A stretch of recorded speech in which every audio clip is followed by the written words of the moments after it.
ভাই এই যায় না ভিডিওতে দেখা যাচ্ছে ২০-২৫ বছর বয়সী এক নারী বারবার বলছেন, আমারে মাইরা ফেললো রে, আমি চুরি করি নাই। পাশে লুঙ্গি আর গাঢ় চেক নীল শার্ট পরিহিত একজন তার হাত বাঁধছেন।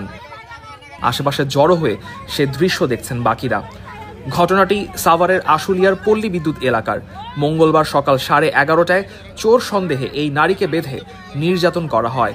পরবর্তীতে সামাজিক যোগাযোগ মাধ্যমে ঘটনাটি ছড়িয়ে পড়ে।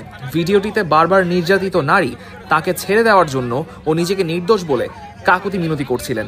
তখন অনেকেই ভুক্তভোগী নারীকে গালমন্দ করতে শোনা যায়। ঘটনাটির ভিডিও ফেসবুকে আপলোড করেছেন একটি বেসরকারি টেলিভিশনের সাংবাদিক মনির হোসেন। মনির দ্য ডেইলি স্টারকে বলেন, তিনি ঘটনাস্থলের পাশ দিয়ে গেলে দেখতে পান এক নারীকে অটোরিকশা চুরির অপবাদ দিয়ে নির্যাতন করা হচ্ছে। তিনি থামানোর চেষ্টা করেও ব্যর্থ হন। যারা ওই নারীকে মারধর করছিল তাদের তিনি চিনতে পারেননি বলে জানান। দ্য ডেইলি স্টার ভুক্তভোগী নারী ও নির্যাতনকারীদের শনাক্ত করতে পারেনি।